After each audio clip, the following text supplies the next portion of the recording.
Welcome to In Our Neighborhoods. Would you like to see what the back nine of Okatie Creek looks like? Georgia Lash has that story. And how do you get to Pelican's Point, you might ask? We will show you. But first, two different types of concrete concerts. This story begins with a recent street concert at Willow Bend. And then we go to Mariners Cove and the Island Harmony Band, where I interview the founders of the band.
I am here on the north side of Sun City in the neighborhood of Mariners Cove, where we will be treated to a concrete concert. As we will hear from Donna McCann, she, Dave Graham, and George Patton created a band from some of the talented people in the Mariners Cove neighborhood, aptly named the MCB, for the Mariners Cove Band. As time went on, people dropped out and some new performers joined the band. Time for a name change.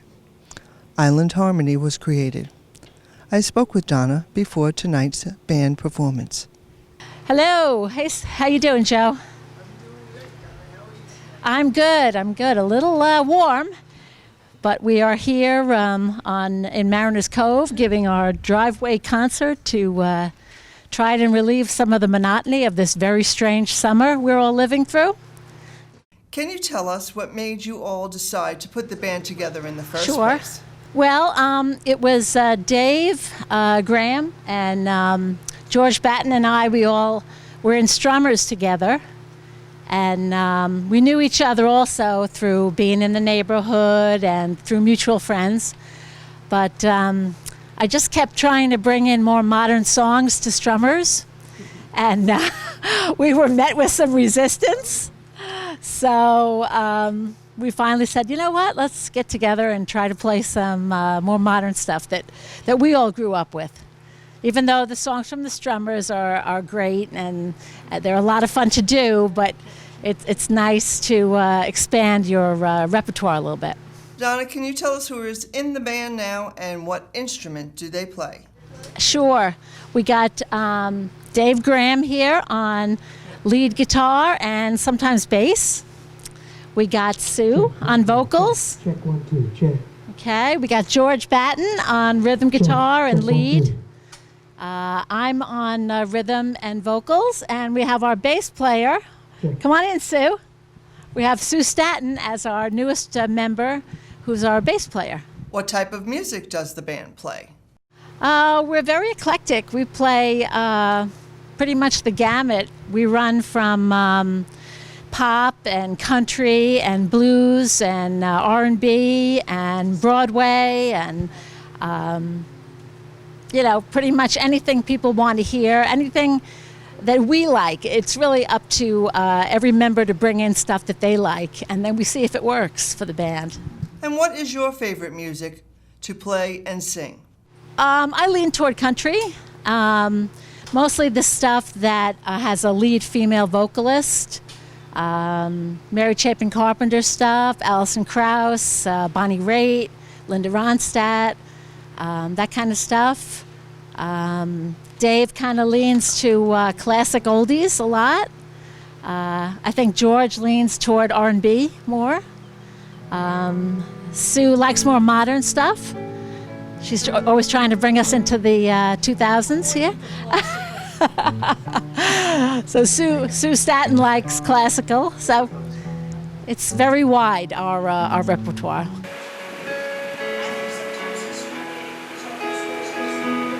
We're happy to try it, and hopefully people will come out and socially distance, but still be able to see each other and have a good time, and where you're outside and it's safer for everybody. Okay, and thank you, Joe. Thanks for doing this.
George, can you tell us about all the other bands that you play in?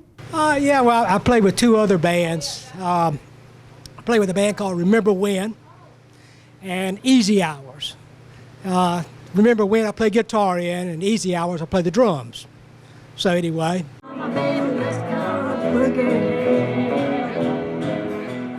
Cadillac, blackjack, baby, meet me out back on the boogie. Oh, get down, turn around, go to town and boogie, scoot and boogie.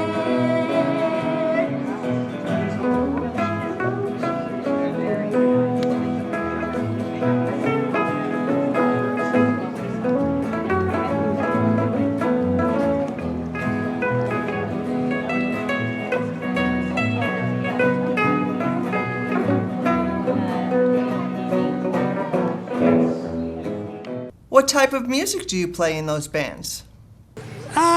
Easy Hours, we're sort of more of a rock and roll. Remember When is more 50s, 60s and stuff. More I'm going to say Motown, stuff like that we do in there.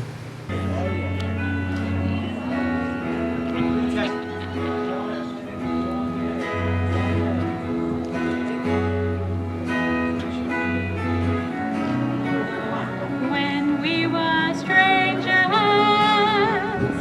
I watched you from afar.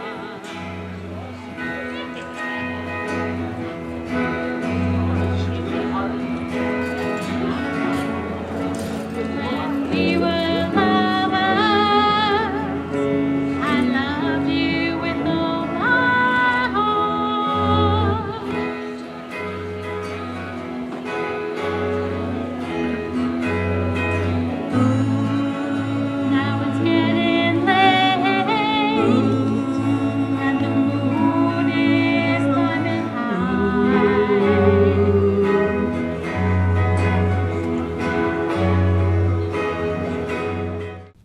tell us how you came up with the name Island Harmony?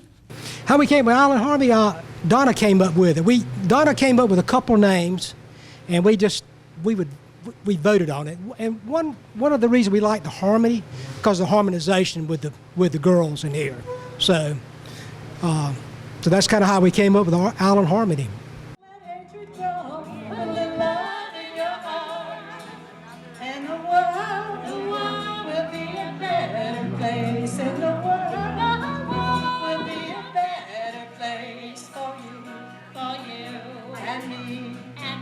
You just wait and see.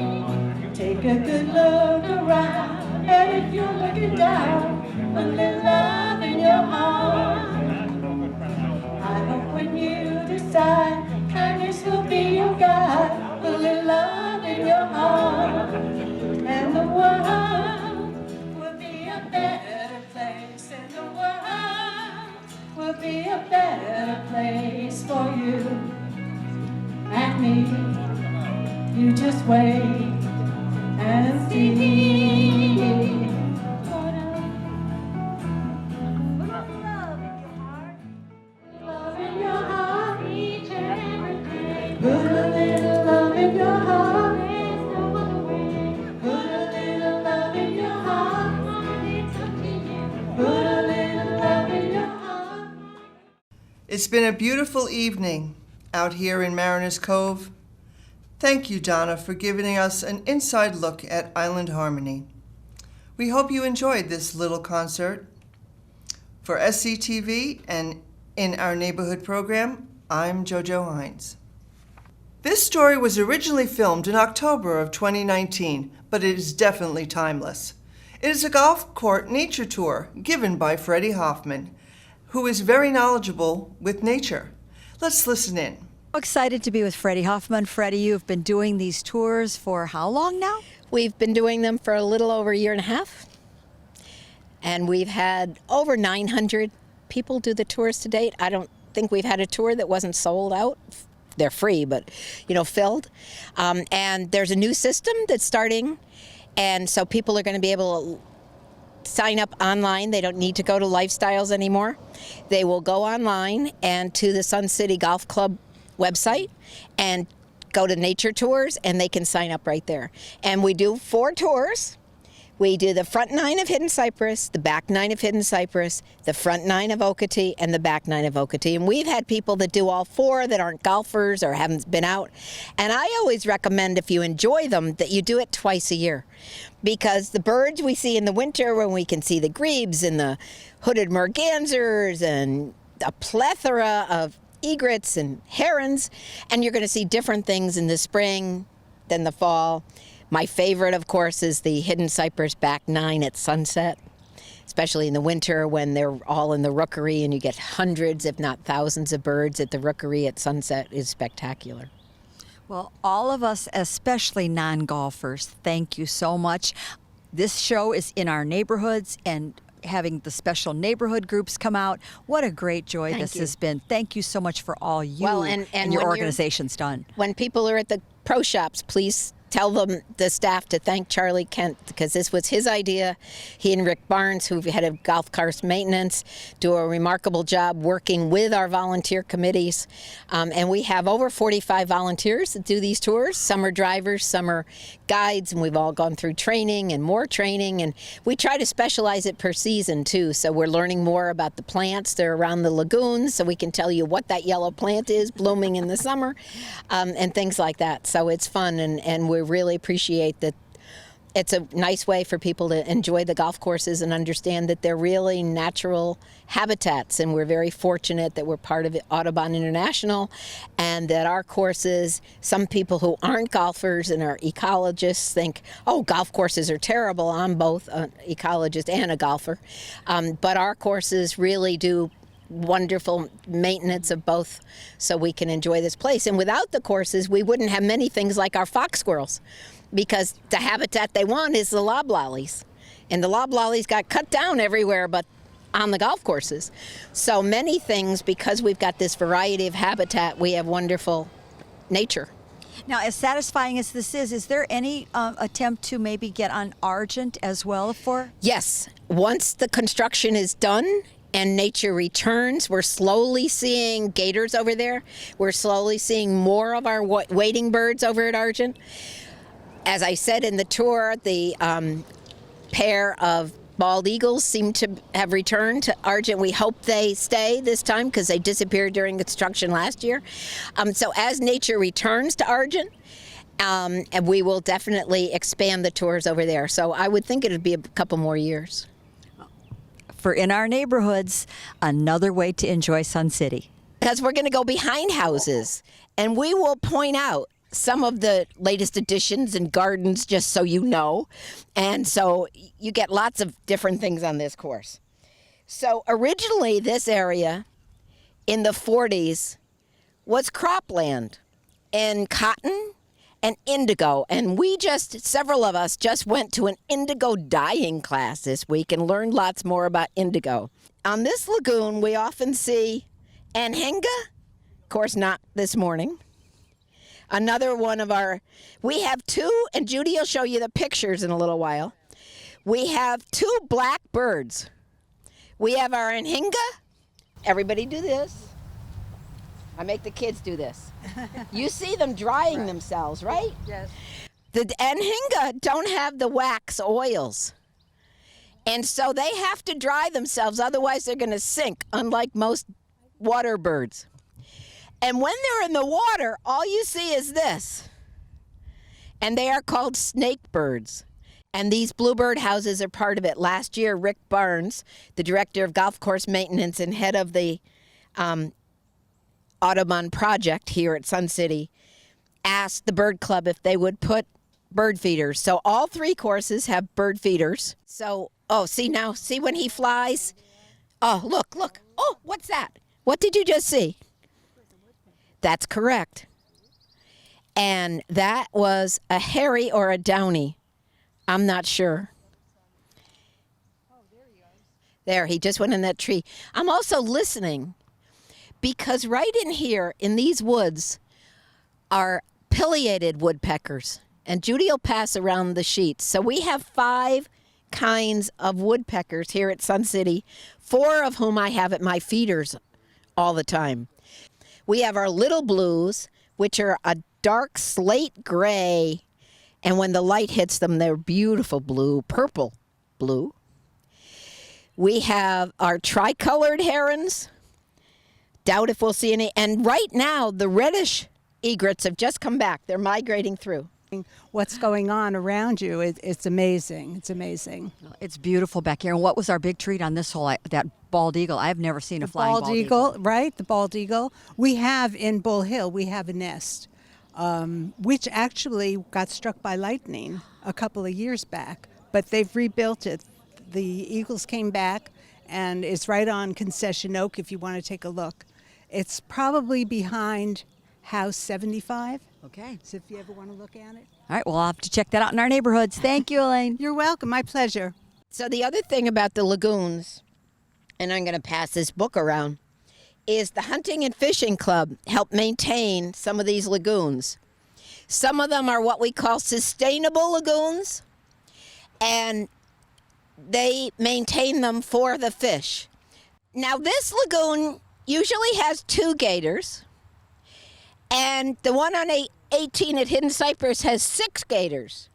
People say each lagoon can only have 1 gator. No, the Department of Natural Resources told us they have as many gators as they can support. Marguerite Cooper, you are a new resident to Sun City.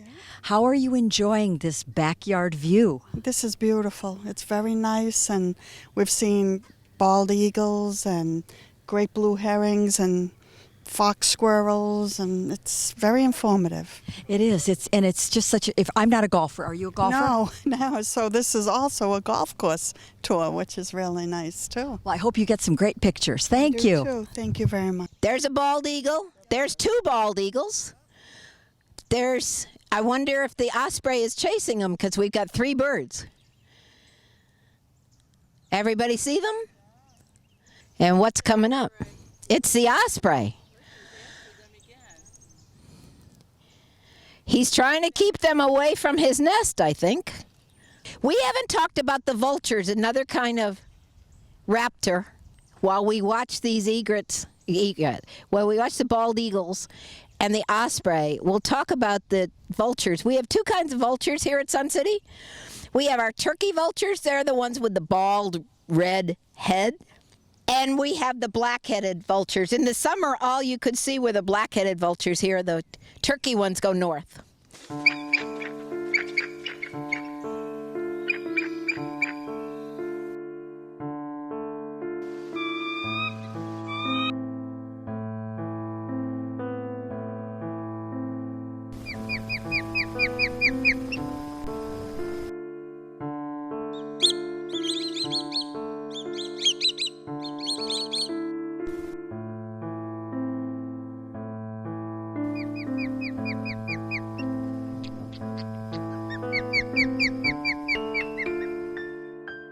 Do you want to know how to get to Pelican Point? Mike Leisure takes us on his farewell ride.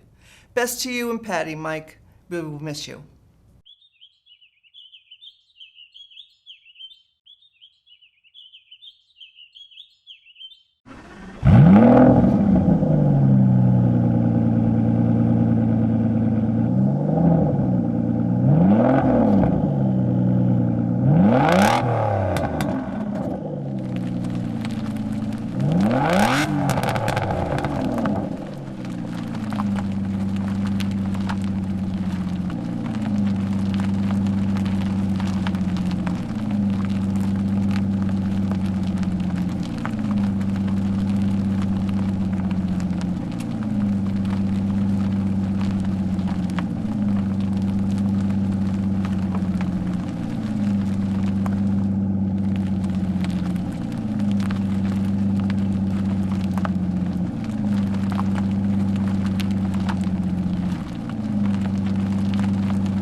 Well, thank you for watching this episode of Ion. Please consider contacting us about your special events held in your neighborhood. All you need to do is contact us at sctvhh@gmail.com at least 2 weeks prior to your event, and we can give you the coverage you deserve. And then stay tuned to SCTV for more episodes of In Our Neighborhoods.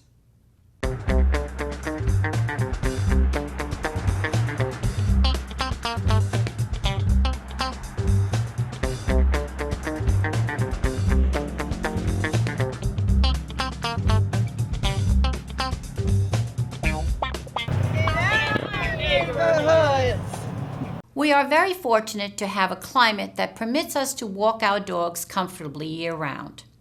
When walking your dog in the appropriately designated areas, be vigilant of the wildlife that lives in our community. Always be mindful that the dog leash you are utilizing extends several feet from an outstretched arm. You should always remain aware of your surroundings, especially around the many bodies of water that exist in our community. Never assume that an alligator isn't present. Always walk your dog with the mindset that an alligator is present in or near every body of water. Be mindful that the area you are walking is most likely being shared with other dogs, pedestrians, and even bicycles. Be aware of the direction your leash is extending in relation to all who you are sharing your walk with.